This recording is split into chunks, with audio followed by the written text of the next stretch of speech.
فرمایا اس نے ایک بار رحمان اور رحیم کہا ہے، میں نے اس کی باپ کی قبر کو نور سے معمور فرما دیا ہے، نور سے بھر دی ہے قبر، برکت سے بھر دی ہے۔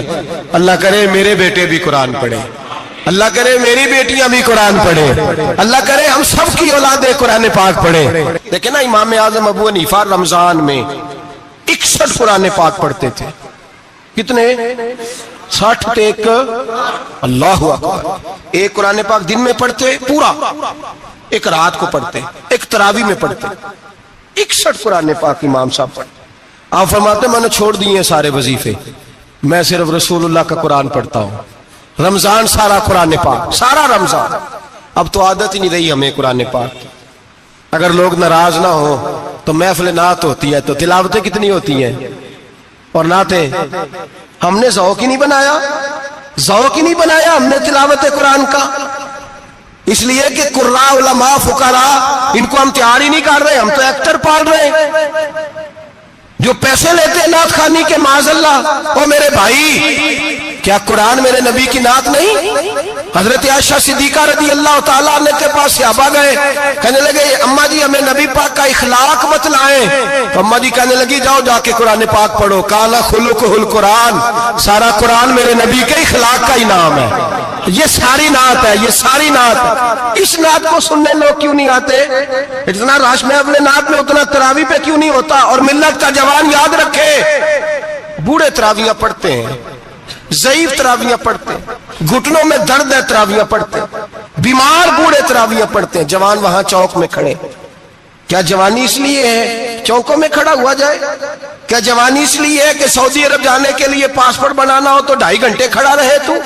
شناختی کارڈ کے دفتر تو کھڑا رہے، پروٹیکٹر کے لیے کھڑا رہے، کافروں کے سامنے کاسا لیسی کرنے کے لیے تو کھڑا رہے، تو نوکری پہ جائے تو ساری رات کھڑا رہے، اور تو قرآن کے لیے کھڑا نہیں ہوتا؟ میرے محبوب نے فرمایا من قام ایمانا و احتسابا غفر له ما تقدم من ذنبه، فرمایا جو رمضان المبارک میں اللہ کی رضا کے لیے گناہوں کی معافی کے ارادے سے قیام کرے گا، راتوں کو عبادت کرے گا، اللہ اس کے پچھلے سارے گناہ معاف فرما دے گا۔ نوجوان ارادہ کریں، پروگرام بنائیں کہ انشاءاللہ قرآن پڑھنا بھی ہے، قرآن پڑھوانا بھی ہے، سننا بھی ہے، اور انشاءاللہ بولیے سننا بھی ہے اور پڑھنا بھی ہے اور پڑھانا بھی۔ ہمت کریں، دلیری کریں، آکے کھڑے تو ہو، اللہ توفیق عطا کرے گا۔ پہلی بات یہ کہ روزہ رکھیں، دوسری بات یہ کہ قرآن پاک کی تلاوت کریں، اور روزہ رکھیں تو روزے کے سارے حسن سمیت اسے رکھیں۔ نبی پاک نے فرمایا رمضان غمخواری کا مہینہ ہے، غمخواری کریں۔ ہمارے زمانے میں 2 قسم کی تکلیفیں ہیں، ایک تو غریب آدمی، اس کا حال یہ ہے کہ وہ مانگتے ہی گزارا کرنا چاہتا ہے، اس نے ہاتھ یوں کر لیا ہے تو اب اس کا یوں ہونے کو تیار نہیں۔ ضرورت اگر کسی آدمی کو کسی دروازے پہ لے جاتی ہے تو برا نہیں، لیکن سوال کا اپنے اوپر دروازہ کھول لینا یہ ٹھیک نہیں۔ فاقہ کشی پیدا کریں، حوصلہ پیدا کریں، تھوڑے پہ گزارا کرنا سیکھیں۔ غریبوں کو بھی اجازت نہیں کہ وہ نکل کھڑے ہوں میدان میں مانگنے کے لیے، ٹولیاں نکلتی ہیں رمضان میں، جتھے نکلتے ہیں خیرات اکٹھی کرنے والے۔ بچیں، میرے نبی پاک صلی اللہ علیہ وسلم نے فرمایا جس نے بغیر ضرورت کے سوال کیا، جب قیامت کے دن آئے گا تو اس کے چہرے کے اوپر گوشت نہیں ہوگا، صرف ڈھانچہ ہی ہوگا۔ اتنی بھیانک صورت میں آئے، بغیر اشد ضرورت کے سوال نہ کر، کبھی سوال نہ کر۔ اور امیروں سے گزارش ہے کہ رمضان ہمدردی کا مہینہ ہے، ہمدردی کریں تو سامنے والے کی عزت کا بھی خیال کریں۔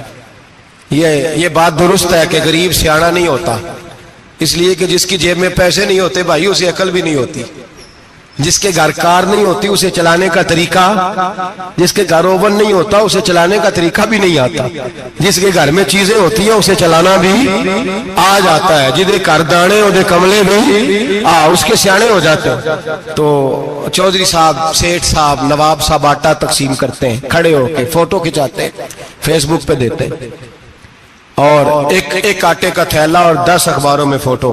اللہ سے ڈریں، رمضان ہمدردی کا مہینہ، ہمدردی کا۔ غریب کو دیں تو اس کی عزت کو رسوا نہ کریں، میرے نبی پاک علیہ السلام کے صحابی حضرت عبداللہ ابن عمر رضی اللہ تعالیٰ عنہ ڈھونڈ کے لاتے تھے مسکینوں کو، ڈھونڈ کے، اور جب لاتے تھے تو اپنے دسترخوان پر بٹھا کر اپنے ساتھ افطاری کرایا کرتے تھے. اور پھر فرمایا اللہ تعالیٰ نے لن تنالوا البر حتی تنفقوا مما تحبون، اللہ کے راستے میں وہ چیز دینی ہے جو تمہیں زیادہ پیاری ہو. کون سی چیز جو تمہیں؟ میں تھوڑا سا بے باک ہوں، بعض دوستوں کے ساتھ، سب کے ساتھ نہیں. ایک دوست مدرسے میں گھی دینے آئے ایک دفعہ، تو وہ والا گھی دے گئے جو سب سے سستا تھا. تو میں نے کہا مجھے دیانتداری سے بچائے، آپ یہی کھاتے ہیں گھر میں؟ کہنے لگے نہیں. تو میں نے کہا پھر ہم نے بچے مارنے کے لیے تو نہیں نہ رکھے ہوئے، کیا وہ والا گھی اللہ کے راستے میں پیاری چیز دے رہی ہے نا، اس لیے گلے گلے نوٹ لوگ مسجد کے گلے میں ڈال جاتے ہیں، پھٹے ہوئے ڈال جاتے ہیں، کہتے ہیں جوڑ لیں گے مولوی صاحب. اور خدا کے بندے پیاری چیز دینی تھی تو نے، اور تو نے اس کا ترجمہ الٹ کر لیا ہے. سمجھ لیں رمضان المبارک میں کسی غریب کی مدد کرنی ہے تو ساتھ اس کی عزت بھی کرنی ہے. نبی پاک علیہ السلام کے دروازے پر جب یہ جملہ ایک ہے لیکن بڑا قیمتی ہے. صحابہ کہتے ہیں جب ہم دروازہ رسول پہ جاتے تھے خیرات بھی ملتی تھی اور عزت بھی ملتی تھی.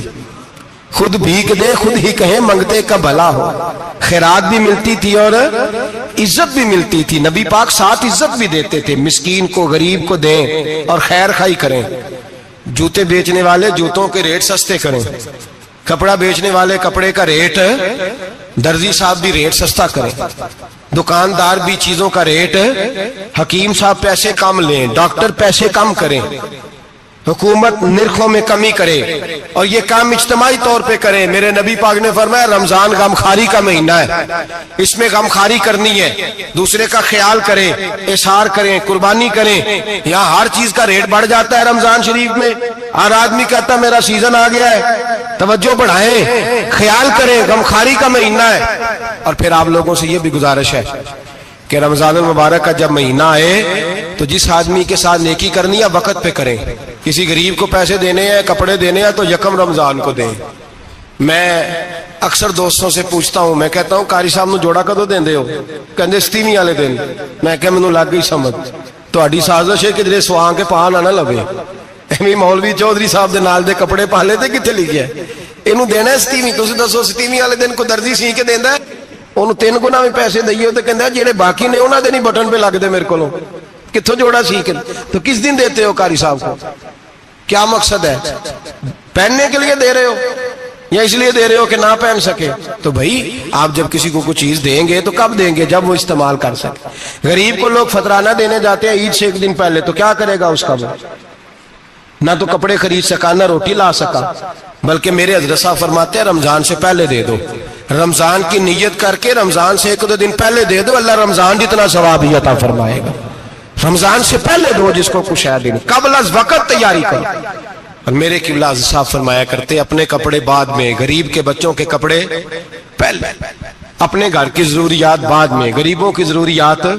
اس لیے کہ اللہ پاک نے ان کا رزق بھی ہمارے گھر بھیج دیا. ہماری ڈیوٹی لگائی ہے کہ تم نے بانٹنا، بانٹنے والے بنو.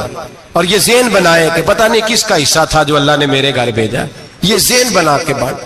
اور جس کو دینے جائیں، ہاں آپ کو اجازت ہے تھوڑا بہت پتہ کرنے کی، لیکن تھوڑا بہت تفتیش کرنے کی اجازت، بال کی کھال اتارنے کی اجازت. میں نے دیکھا ہے لوگ غریبوں کا انٹرویو لیتے ہیں، تیرا تو فلانا کمانے والا نہیں، تیرا تو فلاں بچہ. او بھائی بہت سارے غریب ایسے ہیں، بڑے ہیں جو کمانے کی کوشش کرتے ہیں لیکن ان کا سبب نہیں بنتا. ہاں ہے ایسے لوگ جو سعودی عرب چلے گئے ہیں، کہتے ہیں تیرا تو فلاں باہر نہیں گیا ہے، لیکن سارے سعودی عرب جانے والے بھی مال کمانے کی طاقت نہیں رکھتے. کئی وہاں بھی بیٹھ کے بیچارے قرضوں میں الجھے ہوئے ہیں، وہاں والوں کے ظلم کا شکار ہے، بہت ساری آزمائشوں میں. تو تفتیش کرتا ہے. میرے امام شافعی کا ایک جملہ اگر آپ کو یاد رہ گیا تو بات بن جائے گی. امام شافعی رحمت اللہ، بلکہ حضرت غوث اعظم جیلانی کے پاس وہ بات آپ کو زیادہ فائدہ دے گی.